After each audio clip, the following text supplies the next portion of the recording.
Hello বন্ধুরা, good morning সবাইকে। আরও একটা নতুন ব্লগে তোমাদের স্বাগত। তো দিনটা ছিল বৃহস্পতিবার। তো এখানে কাজের তাড়া, সকালে বাড়িতে মিস্ত্রি হচ্ছিল, তাই একটু কাজটা খুব তাড়াতাড়ির মধ্যেই সারতে হয়েছে।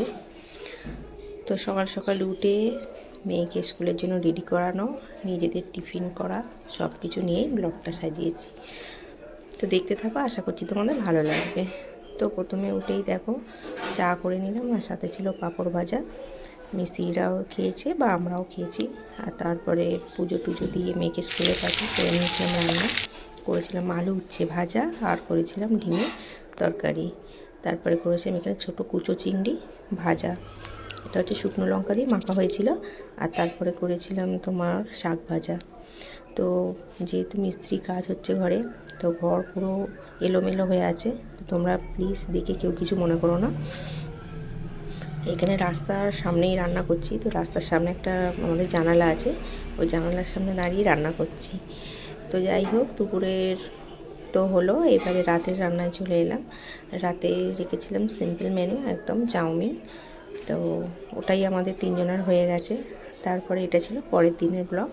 তো পরের দিন সকালটা শুরু করেছিলাম আমার বাপের বাড়িতে, কারণ কি পরের দিনে বাপের বাড়ি গিয়েছিলাম একটু। তো দেখো, এটা আমার বাপের বাড়ি, মানে বাড়িটা হচ্ছে আমার বাবাদের। তো যাই হোক, আর এটা হচ্ছে বাড়ির সামনের এই উঠোন টাইপের, উঠোন না, এটা মাঠ মতো বলা যায়। এখানে আমার কাকা অনেকটা গাছপালা বসায়, মানে চাষ করে আর কি, তবে সেটা খাওয়ার জন্য শখে বসায়।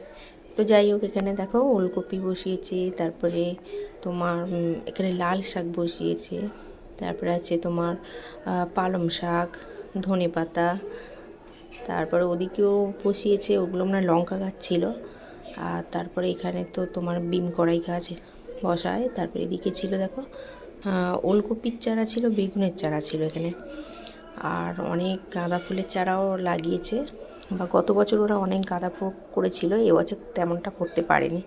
তো এই যে কয়েকটা লাগিয়েছে। আর এগুলো না আমাদেরই সব, জানো তো, এই যে বাগান বাড়িটা পুরো আমাদের। তো আগে এগুলো পরিষ্কার থাকতো যখন আমার মা ছিল। তো এখন বাড়ির লোক সংখ্যা কমে গেছে, তাই পরিষ্কার অতটাও করা হয় না।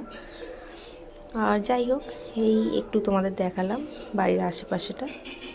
তো আমাদের পাড়া গ্রামের মধ্যেই বাড়ি, আর এখানে চারপাশটা পুরো সবুজ, বেশি গাছপালা বেশি।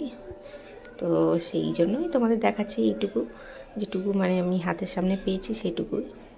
তো এখানে আর এই যে বিড়ালটা দেখছো না, এটা আমাদের পোষা, ও সবসময় থাকে বাড়িতে। তো এইভাবেই ব্লগটা সাজালাম। তো তোমাদের কেমন লাগছে জানিও। আর এই যে গাছটা দেখছো, এটা হচ্ছে বড় কাঁকরোলের গাছ। তো জানি না তোমরা চেনো কি বড় কাঁকরোল, ওটা একটু হালকা তিতো ধরনের হয়।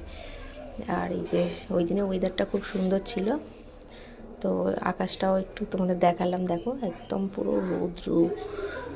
আর সামনে এই পেয়ারা গাছটা সবই আমার বাবা কাকা ওরাই করেছে। আর এটা হচ্ছে দেখো আমার কাকার ছেলে। তো যাই হোক, কেমন লাগলো ব্লগটা জানিও, আর সবাই ভালো থেকো, টাটা।